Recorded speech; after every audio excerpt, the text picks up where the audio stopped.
ಮಹಾಶಿವರಾತ್ರಿ ಪ್ರಯುಕ್ತ ಕೋಲಾರದಲ್ಲಿ ಕೋಟಿಲಿಂಗೇಶ್ವರ ದೇವಾಲಯದಲ್ಲಿ ಬೆಳಿಗ್ಗೆಯಿಂದಲೂ ಕೂಡ ವಿಶೇಷ ಪೂಜೆಯನ್ನು ನಡೆಸಲಾಯಿತು. ಕೋಟಿ ಶಿವಲಿಂಗಗಳಿಗೆ ಹೋಮ ಹವನ ಮಂತ್ರ ಪಾರಾಯಣ ನಡೆಸಲಾಯಿತು. ಇನ್ನು ರಾಜ್ಯ ಅಲ್ಲದೆ ನೆರೆಯ ತಮಿಳುನಾಡು, ಆಂಧ್ರದಿಂದ ಭಕ್ತರು ಆಗಮಿಸಿ ಶಿವನ ದರ್ಶನವನ್ನು ಪಡೆದಿದ್ದಾರೆ. ಶಿವರಾತ್ರಿಯ ಪ್ರಯುಕ್ತ 101 ಅಡಿ ಎತ್ತರದ ಬೃಹತ್ ಶಿವಲಿಂಗಕ್ಕೆ ಹಾಲಿನ ಅಭಿಷೇಕ ಸೇರಿದಂತೆ ಬ್ರಹ್ಮರಥೋತ್ಸವ ಕೂಡ ನಡೆಯಲಿದೆ.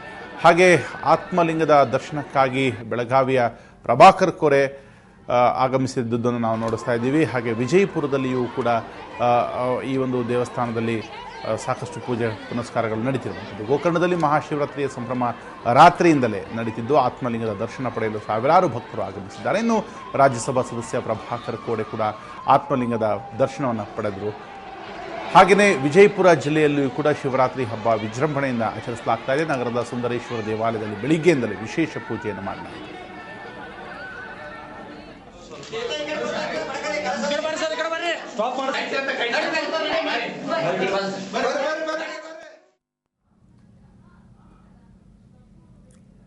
ಇನ್ನು ಚಿಕ್ಕಮಗಳೂರು, ಶಿವಮೊಗ್ಗ, ಚಿತ್ರದುರ್ಗದಲ್ಲಿಯೂ ಕೂಡ ಹಲವಾರು ಶಿವನ ದೇವಾಲಯಗಳಲ್ಲಿ ವಿಶೇಷ ಪೂಜೆ ಪುನಸ್ಕಾರಗಳು ನಡೆದವು. ಭಕ್ತ ಸಾಗರ ಅಲ್ಲಿಯೂ ಕೂಡ ಹರಿದು ಬಂದಿತ್ತು. ಶಿವರಾತ್ರಿಯ ಈ ಶುಭ ದಿವಸದಂದು ಹಲವಾರು ಜನ ದೇವಸ್ಥಾನಗಳತ್ತ ಧಾವಿಸಿ ತಮ್ಮ ಇಚ್ಛಾ ದೇವರಿನ ಕೃಪೆಗೆ ಪಾತ್ರರಾಗುವ ಧಾವಂತದಲ್ಲಿ ಎಲ್ಲರೂ ಕೂಡ ದೇವಸ್ಥಾನಕ್ಕೆ ಬಹುತೇಕರು ಹೋಗಿ ಪೂಜೆ ಪುನಸ್ಕಾರಗಳನ್ನು ಸಲ್ಲಿಸಿದ್ದಾರೆ.